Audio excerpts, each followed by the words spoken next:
გამოტოვოთ კატოს საღამოები რადიო იმედზე. საღამომშვიდობის რადიო იმედის ეთერში გადაცემა კატოს საღამოების ეთერის სტუდიაში მუშაობთ მე კატა და ხმის რეჟისორი თამუნა და დღეს ჩვენ ერთი ძალიან კარგი ბიჭის შესახებ ვილაპარაკებთ რომელიც განსვენებული ზიგმუნდის არ იყოს ამ ბიჭსაც ვერ გაუგეს და განსვენებულ ზიგმუნდზე უარესი ამბები ეწია ამ ბიჭს იმიტომ რომ მერე მოიგონეს და ისე გამოიყვანეს და ნუ ამას ჩვენ ნახავთ გზა და გამოიყვანეს რომ თითქოს და ფაშიზმი მისი დამსახურებაა საერთოდ რომ მისი იდეოლოგიის და მიხედვით შეიქმნა, მაგრამ ამ ძალიან კარგ ბიჭს თავად უწერია თავის ავტობიოგრაფიაში უპირველეს ყოვლისა არ აიბნეთ, არ აიხლართოთ ჩემში და ეს არის უაღრესად მნიშვნელოვანი გაფრთხილება და როგორც მისი მოსწავლე მე მოგვიანებით იტყვის კარლ იასპერსი, ესეც კარგი ბიჭი, ძალიან მასთან ანუ აი ამ ბიჭთან, ჩვენს ბიჭთან და ჩვენი ბიჭის სახელი ფრიდრიხ ნიშე ძალიან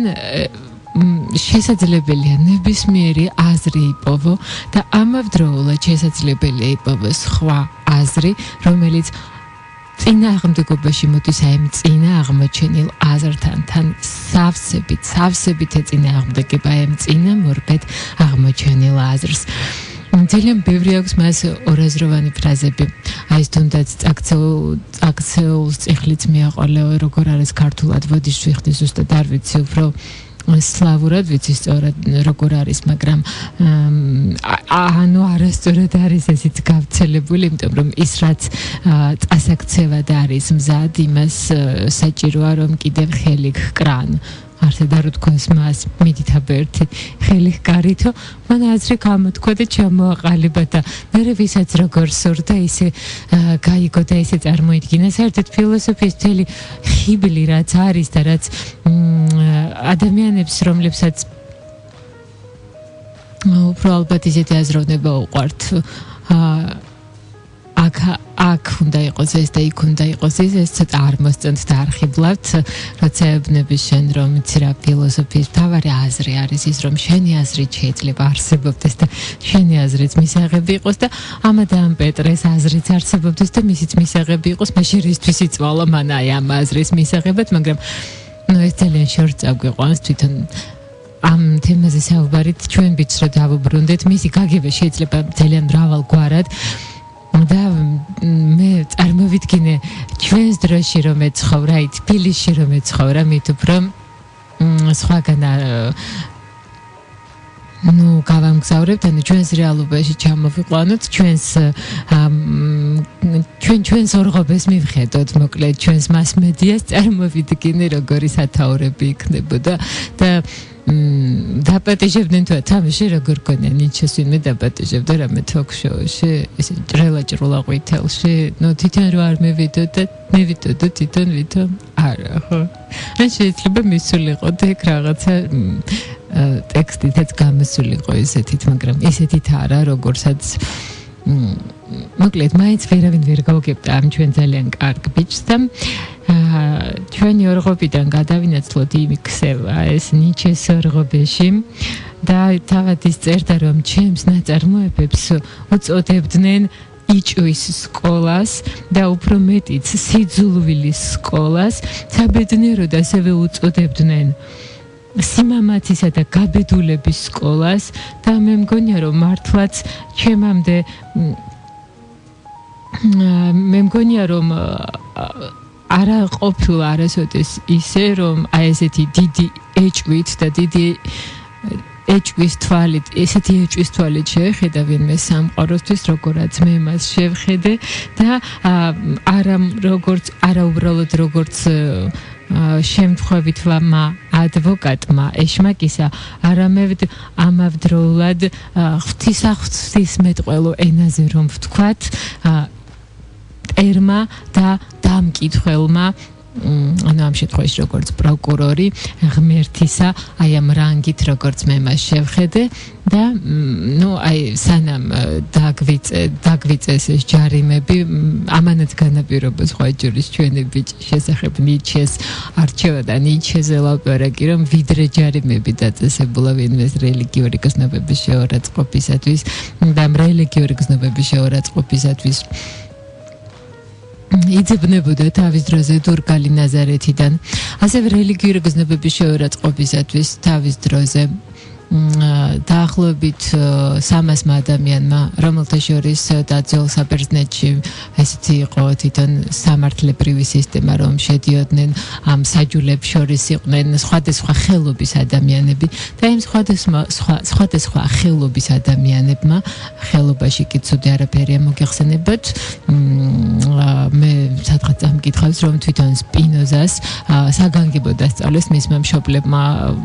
ხელობა იმიტომ რომ ეს იყო ებრაული წესი რომ ბავშვი რაიმე ხელობა უნდა აეთვისებინა და მერე შეეძლო რაც სურდა იზეკეთებინა ანუ პური არსობისას მოპოვება რომ შეეძლო უკვე მერე ფილოსოფოსად დონდოდა რაც უნდა იზეკეთებინა და ესე რომ დავბრუნდეთ ჩვენ აი ძალიან ერთ კარგ ბიჭთან რომელსაც 300 მსაჯულმა რომელთა შორის იყვნენ არც სადღაც ასევე წავიკითხეთ თუ მოვისმინე რომ იქ იყვნენ მეზღვაურები უბრალო ვაჭრები ჩვეულებრივი სხვადასხვა ხელობის ადამიანები აი ამ ადამიანებმა ამ კარგ ბიჭს სასიკვდილო განაჩენი გამოუტანეს არასწორი ფილოსოფიური აზრებისათვის ამ კარგი ბიჭის სახელი იყო სოკრატე და თამუნა სანამ გაუმიტანა განაჩენი და დამითხოვა სტუდიიდან თუ მაქვს მეჭერ კიდევ დრო რამდენი მაქვს დრო უკანასკნელი სურვილისთვის კეთილი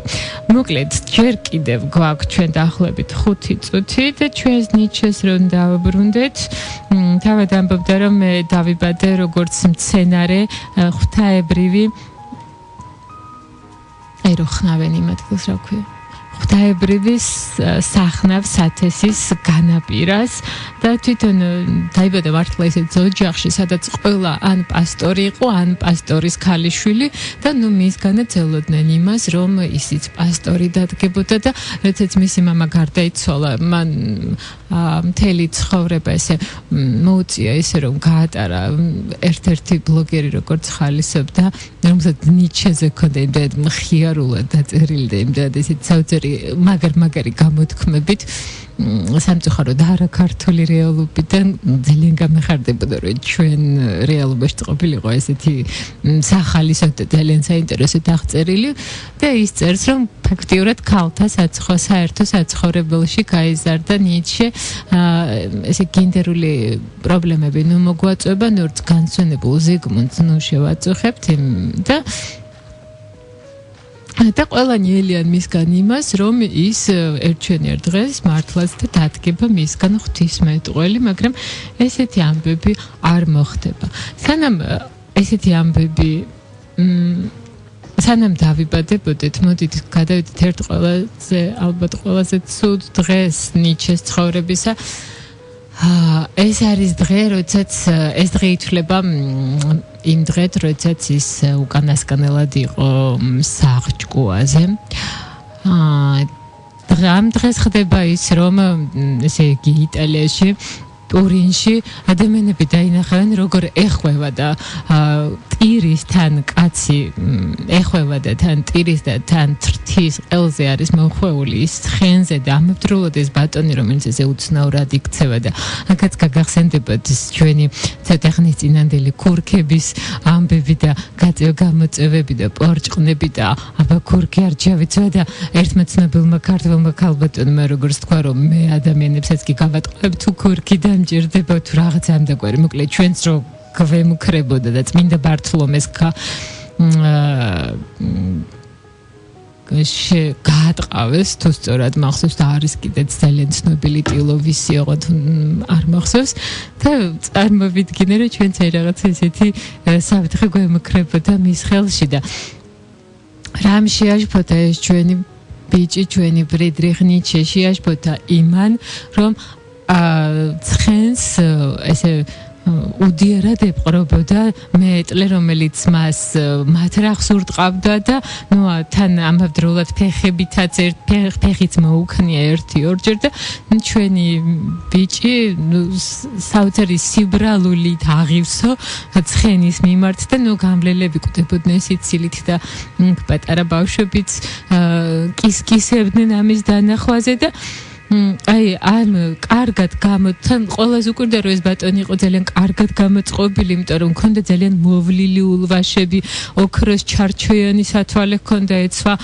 ლაბადა, რომელსაც ჰქონდა აბრეშუმის სარჩული და ამ დროს ასე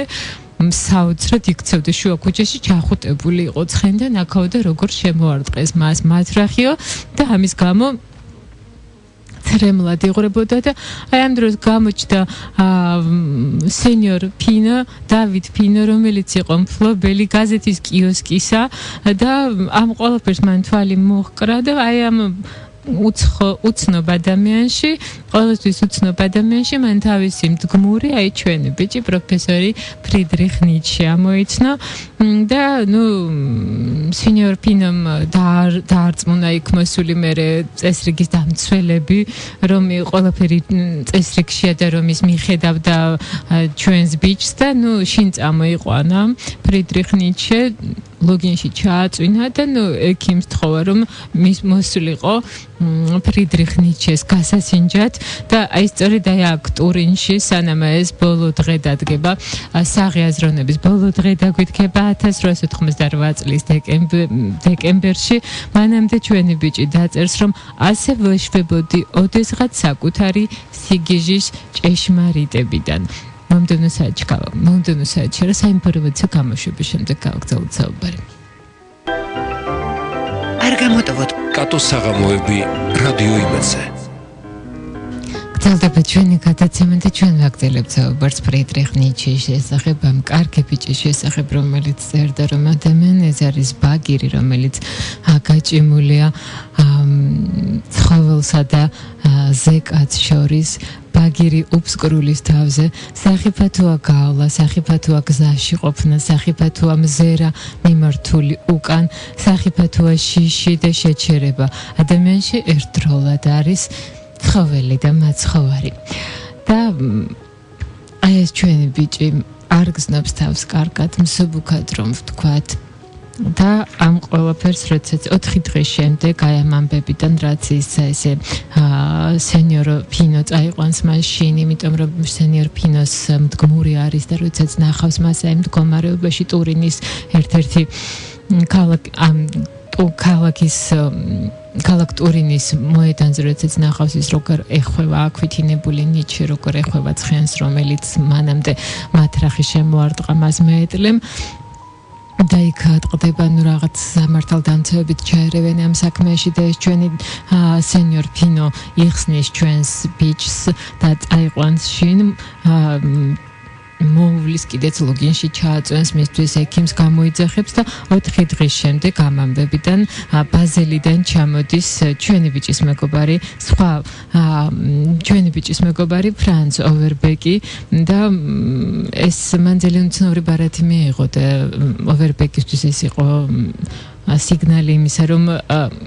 რაღაც ისე არ იყო და ნიცშეს გონებაში რაღაც აიმღრა და ერთ-ერთი ბოლო ბარათი სადაც რომელიც ნიცშემ ოვერბეკს მისწერა ამ ბარათში ეწერა გაანკარგულებას ვიძლევი დაიხრიტოს ახლავე დახვრიტეთ ყველა ანტისემიტი ხელს აწერს დიონისე და ესეთი შეშფოთებული ოვერბეკი მოელაპარაკა ნევროპათოლოგს რა ეკნა რა ეღონა და ისაჩქაროთ ნევროპათოლოგთან კონსულტაციის შემდგომ გაემგზავრა ტურინში და ტურინამდე მას 18 საათი უნდა გაეტარებინა მატარებელში და ესე დაღლილი დაქანცული აბსოლუტურად გასავათებული ჩავიდა ფრანც ოვერბეკი ტურინში და კითხვით მიაგნო იმასაც ცხოვრობდა ნიცშე და როდესაც ავიდა ის ამ სახლის მეოთხე სართულზე სადაც ნიცშე ცხოვრობდა მან საოცარი სურათი ნახა ნიცშე დივანის კუთხეში იყო მიკუნჭული და საოცარი თერიედო სახეზე ლოყები ჰქონდა ჩაცვენილი და თან ესეთ მდგომარეობაში მყოფი ადამიანი მაინც კითხვას განაგრძობდა, მან ოვერბეკი როცა იცნო, კისერზე ჩამოეკიდა, ძალიან გაეხარდა მისი დანახვა, აქვითინდა მერე და არღის ამ სცენების აღწერა, იმიტომ რომ ჩვენ ისედაც არ ვწყალობთ იმ ადამიანებს, ვისაც გარკვეული მენტალური პრობლემები აქვს და მე ხლა ეს ყველაფერი რომ დეტალურად დაგიხწეროთ, მერე კიდევ ვიღაც ალბათ სულაც ადვილო გაიფიქრებს, რომ აი მართალია, რომ ძალიან საშიშები არიან თორმე ისინი, ვისაც მენტალური პრობლემები აქვთ. დაბრუნდეთ იმ დროში, როდესაც ჯერ კიდევ ყველაფერი კარგად გვაქვს, ანუ კარგად გვაქვს რა, დავიბადეთ და ეკარისთან დავიბადეთ თვითონ ვილჰელმ მეოთხის, ფრიდრიხ ვილჰელმ მეოთხის პრუსიის მეფის 45 დაბადების დღეზე 15 ოქტომბერს 1844 წლისა, ამიტომაც მამა დაგვარქმევს აი ამ სახელს ფრიდრიხ ვილჰელმს. ასეთი იყო ნება, უკვე აღნიშნე, კარლ ლუდვიგ ნიჩესი, რომელიც იყო ეს დიდი გულმხურვალე, ქვეშემრდომი იყო ამ გვირგვინოსანი რომანტიკოსისა, რომელიც წერდა ნოველებს და უყვარდა ნატიფი ხელოვნება, ოცნებობდა ერთიან გერმანიაზე და ამავდროულად ჭრედა ერჩივნა ქმედებას. ერთ დღეს ჩვენი ბატონი ნიჩე, უფროსი ბატონი ნიჩე, წარუდგენეს კიდეც მეფეს, ესეც კი მოხდა მის ცხოვრებაში და ეს მოხდა ალტენბურგის სასახლის კარზე, სადაც ახალგაზრდა პასტორი, ის იყო აღზრდით იყო დაკავებული, მაინც და მაინც სწორი ქართული არ არის ვიცი, ამ ჰერცოგის ქალიშვილებისა, ეს იყო სამი პატარა გოგონა, ელისაბედი, ტერეზა და ალექსანდრა. სწორედ ამ სახელებს დაარქმევს მერე ის თავის ქალიშვილს, როდესაც ნიჩეს მომდევნო იქნება ეს ელისაბედი, როდესაც შეეძინებათ. და ამ სამეფო კარზე მამა ნიჩემ შეითვისა და აითვისა ეს არისტოკრატული მანერები და ეს თავის შვილსაც შესძინაო საქმეში ჯახეტილი ხალხის წერს და ამავდროულად თავის შვილს შესძინა ესეთი კარგი ჩაცმა დახურვის მიმართ მიდრეკილებაო, ამასაც ამბობენ. და რეკენში როდესაც გაამწეს ეს ჩვენი ბიჭი, აქ გაიცნო მერე ნიჩეს მომავალი დედა, აქ ისინი დაქორწინდნენ, ნიჩეს დედაც იყო ეს პასტორის ქალიშვილი იყო და მოკლედ გარშემო ვინც კი ყავდათ მათ, ყველა პასტორი იყო და ძალიან გაეხარდათ მათ, რომ ესეც აღინიშნებოდა 15 ოქტომბერს ცხადია, როდესაც აღინიშნებოდა ფრიდრიხ ვილჰელმის დაბადების დღე, გამუდმებით ისეთი სადღესასწაულო ზეიმი იყო და მერე ნიჩესთანაც ჩვენი ბიჭის ნიჩეს ოჯახშიც აღნიშნავდნენ ეს თავიანთი პატარა უფლისწულის დაბადების დღეს და თავად ერთ-ერთი წყაროს და მიხედით საკუთარ თავს უწოდებდა პრინცი თავისუფალი ჩიტისა. ან გნებავთ პრინცი თავისუფალი ჩიტე, ზუსტი თარგმანი როგორ მოგავეხერხოს და როგორც გაინგენებოთ ისე იყოს. და მერე მოვიდა დრო და დადგა დრო, რომ მეფე ჭკუიდან გადაცდა. ეს ამბები მოხდა ჩვენი ბიჭის დაბადებიდან 13 წლის შემდგომ, მაგრამ მანამდე მოხდა ის, რომ ჩვენივე ბიჭის მამა კარლ ლუდვიგ ნიჩე გადაცდა ჭკუას და დანამდვილებით თითქოს ერთნი ამბობენ, რომ არ არის ცნობილი მართლად გადაცდა თუ არა ჭკუას, თითქოს და ეს რაღაცა დანაშაული იყოს, რომ ჭკუას გადაცდა. ერთნი ამბობენ, რომ ელისაბედმა, რომელმაც მერე გვარიანად გადააკეთა ძმის მთელი ბიოგრაფია და რაც უნდოდა ისწერა და როგორც უნდოდა ისწერა, ხან ასე აღწერა, ხან ისე აღწერა მამის ავადმყოფობა და ამბობენ, რომ მან ამოშალა ნიჩეს დღიურებიდან ის, რომ მამა გარკვეული პერიოდი ნიჩეს მოგონებებიდან ამოშალა ის, რომ მათი მამა გარკვეული პერიოდი საავადმყოფოში იწვა, ფსიქიურად დაავადებულთა საავადმყოფოში იწვა, მაგრამ ეს არ არის მე მგონი ესეთი მნიშვნელოვანი, ჩვენ გვაქვს იმის უფლება, რომ ვიყოთ ავად და მე ზოლმაოცებს ხოლმე ერთი არის სინდრომზე საუბარი და მას არ უნდა უწოდოთ დაავადება, მაგრამ მეორე არის, რომ მე მაქვს უფლება იმისა, რომ კონდეს ნებისმიერი დაავადება და ნებისმიერი აშლილობა და ამის გამო არ მიწევდეს ვინმეს წინაშე ბოდიშების მოხდა. და ეს ჩვენი ბიჭის мама გარდაიცვალა მაშინ როცა ჩვენი ბიჭი ფრიდრიხ ნიცშე არის 4 წლის და მე 14 წლის ასაკში წერს ის თავის პირველ ესეთ ავტობიოგრაფიას და ის წერს რომ როგორი ძალიან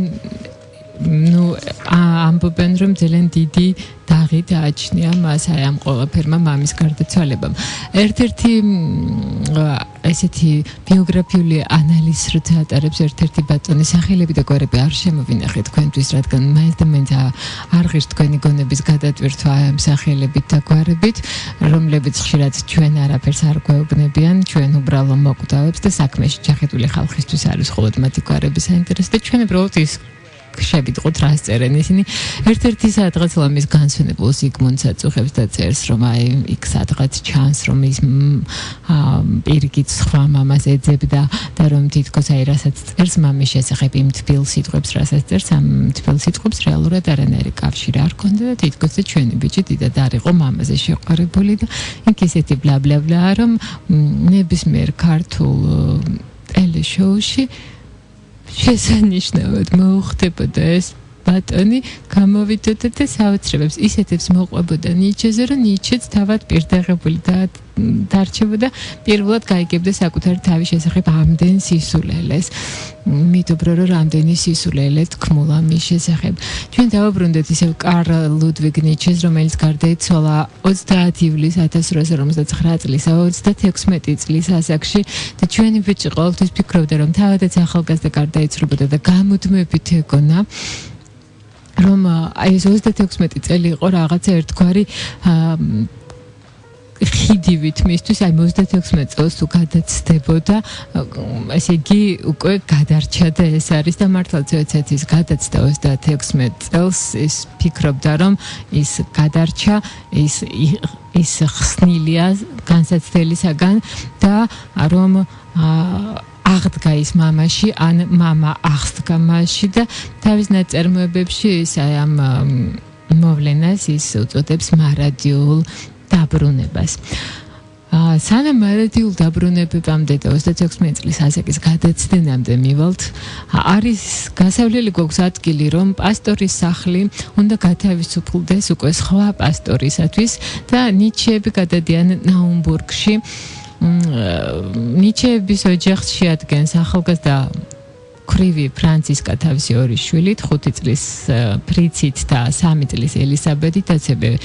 ბებია 2 მამიდა და მათი მოახლე მინა იქვე ახლომახლოს ცხოვრობენ თავად ფრანცისკა ნიჩეს მშობლები და ესიც თუ ნათესავები და ესიც ამანად განაპირობა რომ მათ აირჩიეს ნაუმბურგში გადასახლება და არა დაუშვათ სადმე სხვაგან და ეს ჩვენი ბიჭი ესე გარშემორტყმულია საქალეთი აკრავს გარს და ეს ქალები ყველანი არიან ძალიან ღვთისმოშიშები, იმიტომ რომ ისინი ყველანი გაიზარდნენ პასტორების ოჯახებში და თვითონაც ჩვენი ბიჭიც უკვე თქვით რომ ესე გადაწყვეტილი იყო რომ პასტორი უნდა დამდგარიყო. ძალიან ბავშვების ხანა კონდეთ მათ კარგი ესე დედა შეძლებს და გვარად მათ ანებივრებდათ ძალიან თბილი გარემო იყო მათ სახში როგორც ჩანს და დედამ პიანინოზე დაკვრაც კი ისწავლა იმისათვის რომ შვილებისათვის გაეწია ესე მათთან ოთხელში დაკვრა შესძლებოდა თავად არ იყო მაინც და მაინც განათლებული ქალი და ავიენები ამბობენ იმასაც რომ მაინც და მაინც ხელოვნება გულთან ახლოს არ მისდიოდა უბრალოდ თავისი შვილების ხათრით აკეთებდა ამ ყველაფერსო და თვითონ ჩვენი ბიჭი არ თამაშობს ქუჩაში დიდად ის ესე როიალთან ატარებს დროს მისი მეგობრები არიან ყველანი რაღაც ძალიან მოწესრიგებული ბავშვები ცუც რო არაფერს ჩაიდენენ ისეთი და განსაკუთრებით უყვარს ჩვენს ბიჭს დღესასწაულებიდან განსაკუთრებით უყვარს თავისი დაბადების დღე და აღდგომა და მოკლედ სახლში ყოფნა უყვარს ძალიან თუმცა ამავდროულად სასეირნოდაც დადის და არც გართობაზე ამბობს მაინც და მაინც უარს და ერთ დღესაც მოვადრო იმისა რომ ჩვენი ბიჭი წავიდეს სკოლაში უკვე კარგი ხანია მანიც ის წერა და კითხვა იმიტომ რომ დედა მიზრუნა ამ ყველაფერზე და აქ სკოლაში მოკლედ ერთ დღეს ეს ჩვენი ბიჭი ჩვენი ფრიდრიხ ნიცშე ბრუნდება გაკვეთილებიდან და მოულოდნელად თავს ხმაწვიმა წამოვიდა და ყველა მოსწავლე თავის დოცხადია როგორც ყველა პატარა ბიჭი მოიქცეოდა და ყველა პატარა გოგონაც უბრალოდ ბიჭების სკოლა იყო ისინი ყველანი ისე ჟივილ-ხივილი და სირბილით გაიქცნენ და მხოლოდ ჩვენი ბიჭი ესე დინჯად ესე უშფოთველად განაგრძობდა ამ თავს ხმაწვიმაში ისე მოდიოდა და დედა ეძახდა რომ გამოიქეცი და ნუ როცა დაასრულა ეს თავისი საზეიმო მსვლელობა თავს ხმაწვიმაში და დედასთან მივიდა ესე ბოლომდე გალუმპული დედამ კითხა რომ რატომ არ გამოიქცა დედა იყო ძალიან დაბნეული და ნიცშე მეუგო ჩვენმა ბიჭმა ფრიდრიხ ნიცშე მეუგო რომ სასკოლო განრიგში და სასკოლო წესდებაში წერია რომ ბიჭები როცა სწოვებენ სკოლას არ უნდა ცელქობდნენ და ძალიან შვიდად და დინჯად როგორც კარგად აღზრდილ ბავშვს შეეფერება ისე უნდა წავიდეს შინ აი ჩვენ დროებით წყვეთ საუბარს და მომდენო საათში ისე შევხვდეთ ჩვენს ბიჭს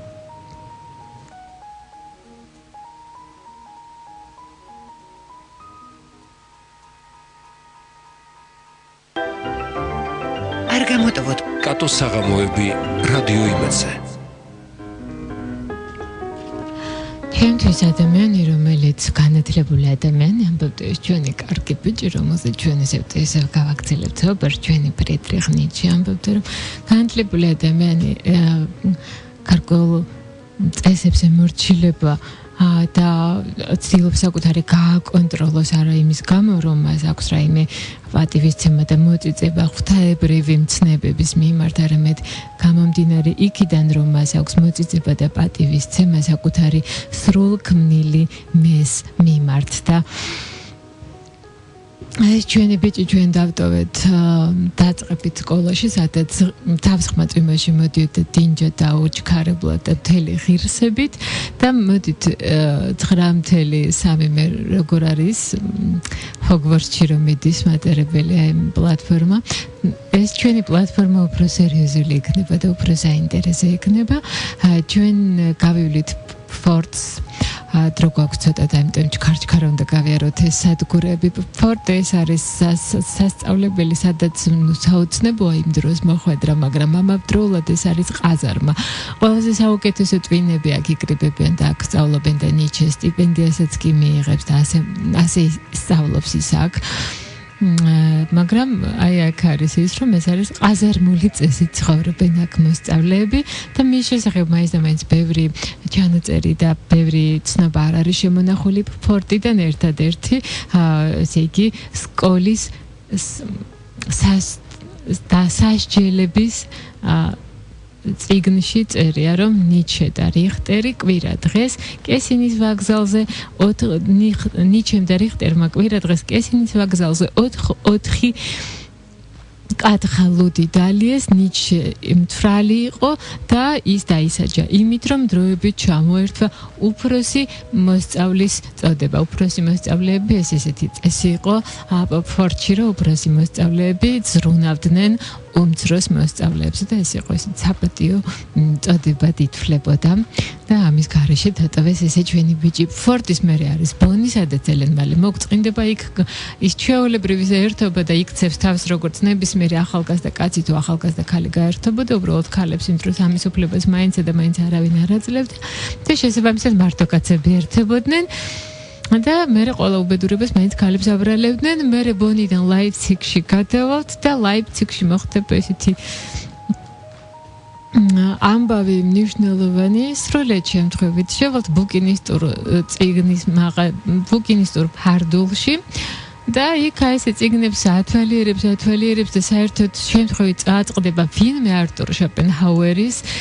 სამყარო როგორც ნება და წარმოდგენა აი წიგნს და ამ ვინმე არტურ შოპენჰაუერს არც არაფერი ისმენი არც არაფერი გაუგია და თავად მე როგორც ამბობდა არ ვიცი რა დემონმა წამიჩურჩულა აიღე ეს წიგნი წაიღე შინ და ისე წაიღო რომ თვალი ვეღარ მოსწყვიტა და ნუ აი ეს იყო მისთვის გახდა ყველაფერი ჩვენი ბიჭისთვის არტურ შოპენჰაუერი გახდა ყველაფერი და ის ამბობდა რომ მე თითქოს და დავინახე სენი და განკურნება განდევნა და თავშესაფარი ჯოჯოხეთი და 64 ერთდროულად მე ისევ და ისევ მას ძალიან ბევრ ყველგან სწრინდებოდა ყოველთვის ჭკვიანი ადამიანების ხვედრი მე მგონი მაინც არის ის რომ მათ ყველგან სწრინდება და სულ გზაში არიან და ასევე მოსწრინდა მას აი აქ ლაიფციგშიც მოწყენილია და ის ამბობს რომ მოწყენილობა ისე მომეკრა როგორც ნარშავი ამბობს რომ ფილოლოგია ეს არის გონჯი რომელიც ჩასახა ქალღმერთმა ფილოსოფიისა ვიღაცა იდიოტთან და რომ ფილოლოგები ეს არიან მონები ესეთი მშრომის მოყვარე დამჯერი ფუტკრები რომლებსაც ვინმე ნახევრად ღმერთი ფილოსოფოსი რამოდენიმე 100 წლეულში ერთხელ მიუგდებს რაიმე ახალ სამუშაოს და ჩამქოლავენ ფილოლოგები მაგრამ მე ხომ არ დამეწერია ნიჩე თქვა ბატონო აქვე გაიცნობთ ერვინ როდეს რომელიც ხდება ჩვენი განუყრელი მეგობარი ჭკვიანი ბიჭი არის და ისევე ფიქრობს როგორც ჩვენი ბიჭი ფიქრობს ესე ორი გული მსგავსი გატაცებებით შეერთდება და ისინი მათ ძალიან უყვართ ძალიან ხშირია რომ ეს ადამიანები რომელსაც უყვართ ციგნების კითხვა ითვლება რომ ნუ ეს კალამს რო წევენ ესიც კი მძიმე გადასაწევია მათთვის და ეს სულაც არ არის ესე თვლიან ოროსნები არა და ხუთესნები ის ხუთესნები ოღონდ რომლებიც ხულიგანი ხუთესნები არიან ძალიან ჭკვიანები რო არიან უცებ რო სწავლობენ და მე ბევრი დრო არ რჩებათ ეს იყო ჩვენი ბიჭი ნიჩეს პლატონს კითხულობდა ჯერ კიდევ იმ ასაკში როდესაც სხვებს ალბათ ზღაპრები არ ქონდათ ზღაპრების კითხვა არ ქონდათ მოთავებული და კითხულობდა ისე რომ არანაირად არ უჭირდა მის გაგება და ათვისება და ეს ერვინ როდესთან მეგობრებს და ისინი მოკლედ ერთობიან ისე რომ ძალიან უყვართ ცხენით სეირნობა და ლექციებსაც ესე დეზებიანი ჩექმებით ცხადდებიან და ისინი ფიქრობენ და ოცნებობენ იმაზე რომ ერთჩვენი ერთხელ გაემგზავრებიან ქალაქში რომელსაც ქვია პარიზი და აი აქ დაარსებენ თავიანთი საყვარელი არტურ შოპენჰაუერის რაღაცა კომუნას მაგვარ დაარსებენ პარიზში ბაზელში უნდა გადავინაცვლოთ ჩვენი მატარებელი მიემგზავრება ამჯერად უკვე ბაზელისაკენ და ბაზელში მივემგზავრებით რატო? იმიტომ რომ მოხდა ისე რომ ნიჩეს პედაგოგს კითხეს რომ ვის ურჩევდა ისი ბაზელის უნივერსიტეტს ესეთი კლასიკური ფილოლოგია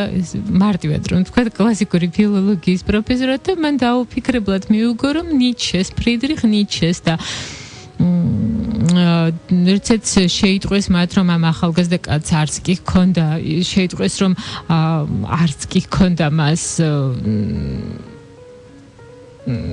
სამეცნიერო ხარისხი ისინი ძალიან გააუგონდნენ მაგრამ ნუ რიჩელმა ისეთი რეკომენდაცია მისცა ფრიდრიხ ნიჩეს რომ ბაზელში მიხვდნენ რომ ეს ბიჭი აუცილებლად უნდა მიიღოთ ყოველგვარი ესეთი მეცნიერული შრომების გარეშე და ჩვენი 23 წლის ფრიდრიხ ნიჩე ხდება პროფესორი ბაზელისა აქ ახდენ საოცარ ფურორს და ყველას უნდა მისი გაცნობა ხალხი ცავსია მის ლექციები მე მოხდება ისე რომ ის დაწერს თავის ცნობილ ნაშრომს მუსიკის დაბადება ტრაგედიის სულიდან და მე აღარავის აღარ მოუნდება რატოღაც მის ლექციებზე დასწრება არადა სულტყვილად მით უარესი მათთვის როგორც არ გვინდა ხა აღარ გადავალ იქ იმ ბიჭთან ვინ იტყოდა როგორ იტყოდა და აი ერთი კარგი ბიჭი კი უნდა მოვიშველიოთ თუმცა ამ კარგ ბიჭთან სანამ გადავალ თებერვლის თვეში ჩვენი ბიჭი ერვინ როდეს მისწერს რომ ეჭვიეპარება რომ ოდესმე კარგი ფილოლოგი დადგება და რომ ვაგნერიც რეიხარდ ვაგნერის და ლუ სალომეს შესახებაც აღარ მოგაცდენ საუბრით ისეთი ცნობილია მათი მეგობრობა მე მათი განხეთქილება ამ ლუ სალომესთან სასიყვარულო ურთიერთობაც რომ ეს სასიყვარულო ურთიერთობები უკვე სხვა გადაცემებს დავუთმოთ და მოკლედ ის წერს რომ აი არ იცის არ არის დარწმუნებული რომ ოდესმე კარგი ფილოლოგი დადგება მისგან და მე აგრძელებს რომ მეცნიერება ხელოვნება და ფილოსოფია ისე მჭიდროდ გადაიხლართა და გადაეჭდო ჩემში ერთმანეთს რომ ნებისმიერ შემთხვევაში ერთ დღესაც კენტავრების შობა მომიწევს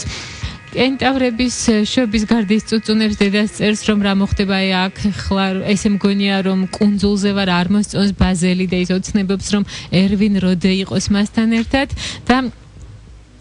ერთი კარგი ბიჭი კი შტეფან ცვაიგი მასზე დაწერს რომ კანტი და მისი ინტელექტუალური შვილები შელინგი ფიხტე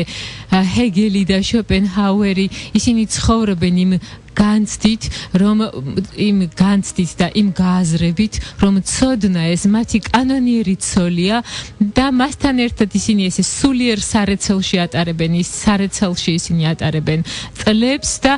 ისინი შობენ მთელ დინასტიას გერმანული ფილოსოფიური სისტემებისა და შობენ ამ სისტემებს ესე აკურატულად დისციპლინირებულად გულდასმით ისინი ერთგულები არიან თავიანთი ცოლისა სიყვარულითაც უყვართ არამხოლოდ ერთგულები არიან მაგრამ აქ არანაირი ეროტიკა არ არის მათ შორის სამგიეროდ ნიჩესთან ყველაფერი პირიქით არის და ის ამბობს რომ მიაშენეთ ის ეუბნება ფილოსოფოსებს მიაშენეთ თქვენი სახლები თქვენი ქოხები მიაშენეთ ვეზუვის და ნიჩესთან არ არის სისტემა მას არ აქვს სისტემა მას აქვს გრძნობები ცნობის მოყვარეობა ვნება და ის შეპყრობილია ცნობის წადილით ის საკუთარი თავის საკუთარი ცნობის ცოდნის და შემეცნების ერთგულიც კი არ არის მას ყველაფერი აინტერესებს და ყველაფერი აღელვებს და ის ნებისმიერ აზრს აკარგვინებს უმანკოებას მერე კი მიატოვებს და ის მზად არის ცოდნის ახალი აქტისთვის ფილოსოფოსებს შორის ნიჩეს არის სიმშვიდის დამრღვევი და კეთილშობილი მეკობრე აი ეს ჩვენი კეთილშობილი მეკობრე მე იყო დრო როცა ითვლებოდა რომ ჩვენი კეთილშობილი მეკობრე მისმა დამ ელისაბედმა რომელსაც ის ესე ეძახდა ჩემი ლამა ესე მიმართავდა მას ფრიდრიხ ნიჩემ ეგოცენტრულმა ინტრიგებით ავსე და ანტისემიტმა ქალმა მოახერხა ის რომ ესე მას შემდეგ რაც ესეთი ამბები მოხდა ჩვენი ნიჩეს თავს და მისი მენტალური მდგომარეობა შეირყა ხელში აიღო მთელი ყველა აი ეს ყველა გამოცემაზე დედას მოსთხოვა რომ საერთოდ მისთვის გადაეცა ყველა გამოცემაზე ყველა დოკუმენტზე ნიჩეს ყველა ხელნაწერზე მისთვის გადაეცა უფლება დედა უარზე იდგა მაშინ ელიზაბეტი დაემუქრა მას იმით რომ სამართალში უჩივლებ და აქ დედამ დასთმო პოზიციები და თავი ქვასახალე უთხრა და 1898 წელს მან დაარსა ნიჩეს არქივი და დაარსა ვაიმარში ყველანაირი იდეა ძმისა მან აქცია აღებ მიცემობის საგნად აქცია კაცებს ნუ გაგვეხარდება ეგეთები ხართ ქალებიო და ქალებს ნუ გვეწყინება კაცებში ძალიან გარეწარები და ქალებში ჩოგხვდებიან ხოლმე ესეთი ანჩხლები და პოლიტიკური ალღოს კარგი პოლიტიკური ალღოს მქონენ ეს კარგი პოლიტიკური ალღო როგორ ისეთი არის აი გუშინ რომ რომელიღაც პოლიტიკური ძალის წარმომადგენელი იყავი დღეს რომ თავისუფლების სიტყვით გამოდიხარ და ფიქრობ რომ კი იქცა ეს სავლე პავლეთ მაგრამ ბიძიამერაბ მამარდაშვილმა ხო თქვა რომ პავლე იყო სავლეში და ამიტომაც იქცა ის პავლეთ და ამდენი პავლე მეეჭვება რომ იყოს ამდენ სავლეში ბევრი სავლე მოსალოდნელია ბევრი პავლე რომ იშვას ცოტა ეჭვს იწვევს. თან მე რამდენადაც მახსოვს პავლე აღარასოდეს ქცეულა სავლე და ეს ჩვენი სავლე პავლეები ხან სავლე არიან ხან პავლე და აი აქ უკვე მე ცოტა გეეჭვება რომ რაღაცა იტყუებით თქვენ ცუდად ცხოვრობთ ბატონებო ჩვენ ბიჭს დავუბრუნდეთ რადგან დრო ისევ ცროტა გვაქვს და აი ესე ჩვენი ჩემი ლამა როგორც მას ეძახის ელიზაბეთ ნიჩე ყველაფერს ისე გადააკეთებს როგორც მას სურს ისე გამოიყენებს ნიჩეს მოსაზრებებს როგორც მას სურს და ფილოსოფიური ნაშრომი რაც შეეხება ნება და ძალაუფლების ნება თუ სწორად მახსოვს ესე ქვია თუ ნება და ძალაუფლება ეს არასოდეს არ უარსებია ნიჩეს ხელიდან არ გამოსულა ეს თავისუფალი პრინცის თავისუფალი ჩიტის ხელიდან როგორც ის საკუთარ თავს უწოდებდა ფრიდრიხ ნიჩე როგორც თავს უწოდებდა არასოდეს არ გამოსულა ეს იყო წმინდა წყლის კომპილაცია ელიზაბეთ ნიჩემ შეერცეჩია მასალა და ისე გამოაქვეყნა ამ ისე დაჭრა ეს ხელნაწერი თვითონ შავი პირი ხელნაწერი შავი პირიდან გადათეთრებული ნაწილიც კი არა ისე დაჭრა და აკემსა და შეკერა როგორც მას სურდა და მოკლედ ამ ყველაფერმა უზრუნველყო ის რომ ჩვენი გოგო ცხოვრობს როგორც უნდა არის ძალიან ბედნიერი და ეს ჩვენი ბიჭი ეს ჩვენი ესეთი თავისუფალი პრინცი თავისუფალი ჩიტი აქცია ანტისემიტად ძალიან ბევრის თვალში და ეს აქცია ფაშიზმის წინამორბედად და ჩვენი ბიჭი საერთოდ არ იყო ამ ყველაფრის წინამორბედი საერთოდ ზულდა ანტისემიტიზმი და როდესაც ელისაბედი გათხოვდა ცნობილ ანტისემიტ ფილოსოფოს ფერსტერზე მან მისწერა რომ ელისაბედ შენ გათხოვდი ადამიანზე რომელიც არის ჩემი სრული ანტიპოდი და ნუ ერთ-ერთ პარაჩის წერდა კი ასევე ისე ელისაბედ რომ ელისაბედ ნუ თუ საერთოდ ვერაფერი ვერ გაიგე და ანტისემიტიზმზე ეკალი აყრიდა როგორც ბებუები იტყოდნენ ჩვენს ნიჩეს და ასე რომ ეს არაფერი არ ქონდა საერთოდ არც ანტისემიტიზმთან არც სოციალიზმთან და არც ფაშიზმთან ეს იყო ძალიან კარგი ბიჭი რომელიც თავის ავტობიოგრაფიაში წერდა არ აიბნეთ და არ აიხლართოთ ჩემში და დღემდე ძალიან ბევრი იკარგება ამ უსიერთყეში სახელად ფრიდრიხ ნიჩე ჩვენი გაცემა დასრულდა მადლობა ყურადღებისთვის მე გემშვიდობებით მომდევნო